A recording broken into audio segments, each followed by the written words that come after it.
नमस्कार, मनीषा स्टॉक चॅनलमध्ये तुम्हा सर्वांचं खूप खूप स्वागत. पुण्यश्लोक अहिल्याबाई, लेखन विनीता तेलंग. भाग 6. पर्यावरण आणि अर्थकारण. सर्वत्र युद्धे आणि अस्थिरता, बाहेरून शत्रूच्या आक्रमणाची भीती, तर राज्यात चोर, दरोडेखोर, लुटारू यांचा उपद्रव, अशी स्थिती असताना एक स्त्री कुटुंबातील पुरुषांचा आधार संपूर्णपणे गमावल्यानंतरही ज्या धैर्याने आणि कौशल्याने राज्य सांभाळते आणि भरभटीला नेते, हे पाहिले की स्तिमित व्हायला होते. मातृभावाने राज्य चालवणारी स्त्रीच सर्व आघाड्यांवर संतुलन साधू शकते.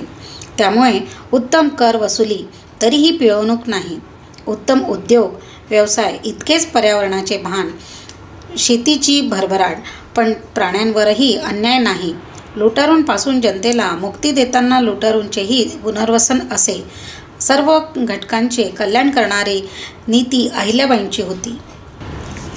स्वतंत्र भारताच्या निर्माणापासून ते आज पावेतो सार्वजनिक बांधकाम, दुष्काळ निवारण, सामाजिक वनीकरण, रोजगार हमी, पर्यावरण रक्षण, पशुसंवर्धन व रक्षण, पर्यटन असे अनेक विषय व त्यांच्या अंतर्गत केलेल्या योजना पाहिल्या की लक्षात येते, या सर्व बाबींचा पाया अहिल्यादेवींनी 2 शतके आधीच घातलेला आहे. अहिल्यादेवींनीही या विषयात जी धोरणे राबविली ती आजही अंमल करावा अशी आहेत. अहिल्यादेवींची शेती व पर्यावरण विषयक धोरण पाहिले की या विषयातला त्यांचा दृष्टिकोन किती विशाल होता हे लक्षात येते. मुळात शेतकरी हा राज्याचा सर्वात महत्त्वाचा घटक आहे, ही धारणा होती आणि जल, जंगल, जमीन यासोबत पाळीव व अन्य जनावरे, जलचर, पक्षी या सर्वांना त्यांच्या नियोजनात स्थान होते हे विशेष. शेतकऱ्यांच्या जमिनी, बियाणे, जलनियोजन, पशुधन यापासून त्याला द्यावा लागणारा शेतसारा या सर्व बाबत त्यांचे निश्चित व न्यायपूर्ण धोरण होते. त्यांच्या उत्तम नियोजनामुळे त्यांच्या कारकिर्दीत सहसा दुष्काळ पडला नाही. संपूर्ण हिंदुस्थानभर पडलेल्या भयंकर दुष्काळात सुद्धा माळवा प्रांतात दुष्काळ नव्हता. पण कधी काही भागात दुष्काळ अवर्षण कधी स्थिती आलीच तर शेतकऱ्यांना संपूर्ण सारा माफ करण्याचे त्यांचे आदेश होते. शेतीमालाच्या विक्रीसाठी बंधने नव्हती, त्यामुळे शेतकरी शेतमालाला रास्त भाव मिळवून समाधानी राहू शकत होता.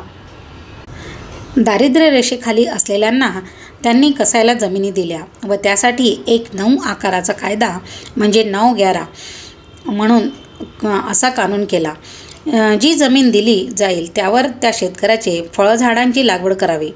त्यातील 9 झाडांचे उत्पन्न त्यांच्या चरितार्थासाठी ठेवून 11 झाडांचे उत्पन्न सरकार जमा करावे, असा कायदा केला. अन्य पिके घेणाऱ्या शेतकऱ्यांना देखील किमान 5 झाडे लावणे बंधनकारक होते. ती झाडे कोणती असावीत याचा देखील नियम होता. वड, पिंपळ, औदुंबर, कवठ आणि आंबा ही जमिनीत खोल जाऊन पाणी धरून ठेवणारी आणि हवेतला ओलावा टिकवून ठेवणारी झाडे त्यांनी निवडली. रस्त्याच्या कडेला पडीक मोकळ्या जमिनीवर सुद्धा त्यांनी अशा प्रकारची झाडे मोठ्या प्रमाणात लावली होती. वृक्षतोडीला बंदी होती. वृक्षतोड म्हणजे मनुष्य हत्येसारखे पाप समजावे, ही जाणीव त्यांनी रुजवली होती. पाण्याच्या नियोजनाकरता ठिकठिकाणी कुंडे, तलाव, विहिरी, बारव यांची निर्मिती त्यांनी केली. ही व्यवस्था केवळ शेती, रयत, यात्रेकरू यांच्यासाठीच नव्हती. शेतीत काम करणाऱ्या बैलांना वेळेवर पाणी पाजण्याची व्यवस्था केली जाते आहे ना यावर त्यांचे लक्ष असे. जंगलातील जनावरांना पाण्याची सोय हवी म्हणून जंगलात देखील त्यांनी तलाव निर्माण केले. पाखरांना दाणे मिळावेत यासाठी शेताचा काही हिस्सा त्या राखून ठेवायला सांगत व त्यामुळे शेतकऱ्यांचे नुकसान होऊ नये म्हणून त्याची भरपाई शेतकऱ्यांनाच देत. पाण्यातल्या जलचरांना खाद्य मिळावे यासाठी नदी, तलाव यात पिठाच्या गोळ्या टाकल्या जात. नदीचा प्रवाह, जनावरे, धुणे यांच्यामुळे प्रदूषित होऊ नये यासाठी त्यांनी वापरासाठी वाहत्या पाण्याचा एक वेगळा प्रवाह काढून देण्याची पद्धत केली होती. त्यांच्या धोरणात सर्व जीवसृष्टीच्या कल्याणाचा विचार होता. विशेषतः पाणी नियोजनासाठी अहिल्याबाईंनी केलेले कार्य उल्लेखनीय आहे.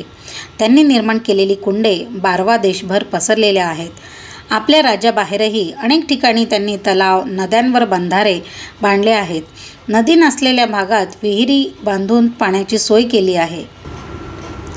जनतेच्या कल्याणासाठी मंदिर परिसरात वा अन्य धार्मिक स्थळी विहिरी, कुंड, तलाव यांची निर्मिती करणे ही भारताची परंपरा आहे. हजारो वर्षांपासून इथल्या राजांनी ही कामे केलेली आहेत. बारव म्हणजे चौकोनी आकाराची व चारी बाजूंनी उतरत जाणाऱ्या पायऱ्या असलेली बांधीव विहीर. अशा पद्धतीने बांधलेल्या विहिरी हे बारव स्थापत्याचे उत्तम नमुने आहेत. अहिल्यादेवींनी हीच परंपरा पुढे चालवली. मात्र त्यांनी केवळ आपल्या राज्यापुरता विचार केला नाही. केदारनाथला जमिनीपासून 300 फूट उंचीवर बांधलेले कुंड, वृंदावन येथे बांधलेली लाल दगडांची बारव प्रसिद्ध आहेत. महाराष्ट्रात वेरूळला घृष्णेश्वर मंदिरापासून अर्धा किलोमीटरवर असलेला शिवतीर्थ तलाव त्यांनी पुन्हा बांधल्याचा 7 फेब्रुवारी 1770चा शिलालेख आहे. तुळजापूर इथल्या बारवेवरही अहिल्यादेवींच्या नावाचा उल्लेख असलेला शिलालेख आहे. महेश्वर ते पुणे मार्गावर चांदवड इथे अहिल्यादेवींनी आपले मुख्यालय केले होते. चांदवडच्या भक्कम किल्ल्यात त्यांनी पाण्यासाठी एक विशाल बारव काढली. ही देखणी भव्य बारव 3 महिरपी कमानींनी सजली आहे. पायऱ्या उतरल्यावर 21 फूट खोल असा मोठा चिरेबंदी हौद आहे व त्याखाली पुन्हा किमान 6 ते 8 फूट खोल कुंड आहे. चांदवड तालुक्यातील अनेक गावांना दुष्काळात या बारवेतून पाण्याचा पुरवठा झाला आहे. ओंकारेश्वरला गंगा बावडी तलाव, भीमाशंकरला बावडी, हिमालयात बद्रीनारायण येथे कुंडे व बागा, राजपुतान्यात भरतपूर व श्रीनाथद्वार येथे विहीर व कुंड, नर्मदेचे उगमस्थान असलेले अमरकंटक येथे कोटी तीर्थकुंड, पंढरपूरला तुळशीची बाग, जेजुरीला विहीर, तलाव, कुरणबाग याशिवाय महाराष्ट्रात अनेक लहान गावठी विहिरी बांधल्याची नोंद आहे. नगर जिल्ह्यात अकोला तालुक्यात वाशेरे गावातील ग्रामस्थ आजही सांगतात की ढग्या डोंगरांच्या पायथ्याशी असलेल्या या गावात उन्हाळ्यात मात्र प्यायला पाणी नसे. अहिल्यादेवींच्या कानावर हे वृत्त केल्यावर त्यांनी गावाला विहीर बांधून दिली व ती आस्थागायत गावाला पाणी देत आहे. ही सुबक बांधीव विहीर गावाचे भूषण झाली आहे. हे केवळ एक नमुन्यादाखल उदाहरण झाले. अशा कार्यामुळे गावोगाव लोक अहिल्यादेवींचे आजही स्मरण करतात. अहिल्यादेवींनी देशभर अशा प्रकारची अनेक रचनात्मक कामे केली. नद्यांवर घाट, रस्ते, विहिरी, तलाव, बंधारे या कामांमुळे भरपूर रोजगार निर्मिती सातत्याने होत होती.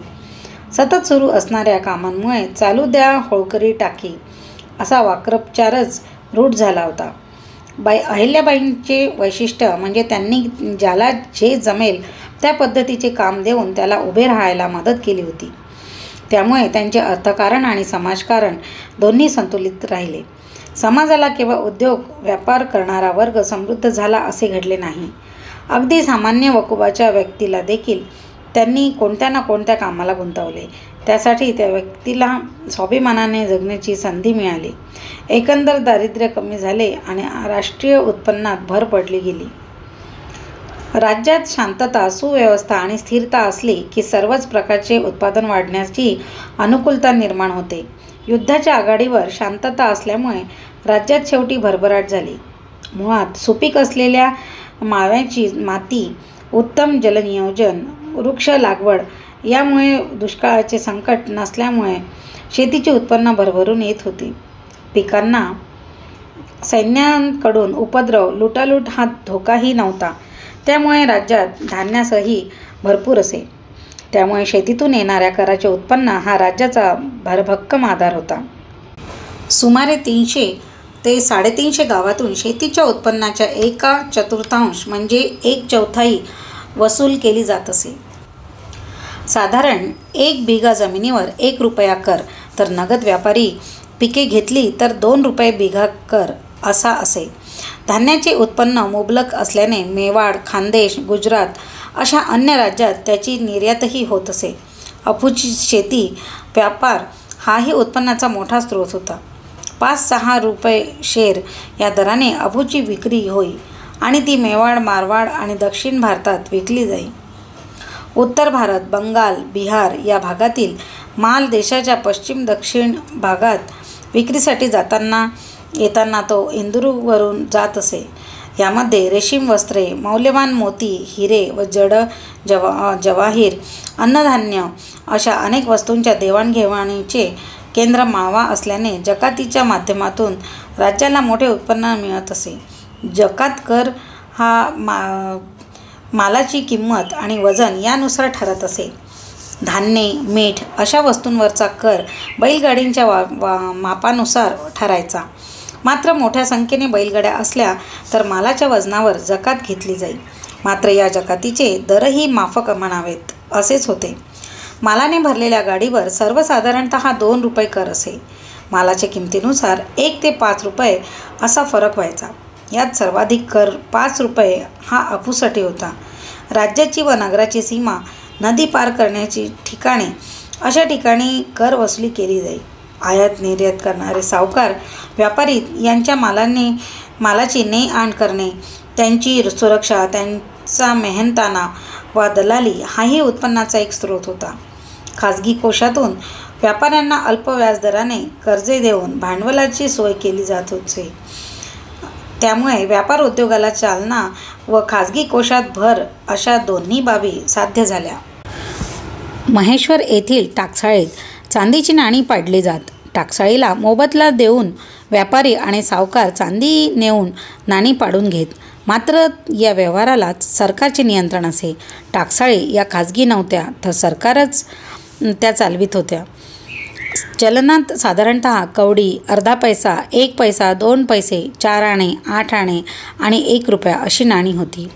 प्रत्येक राजवटीतील नाणी ही वैशिष्ट्यपूर्ण असतातच व त्या राजवटीच्या धारणा त्या नाण्यांवरून व्यक्त होतात.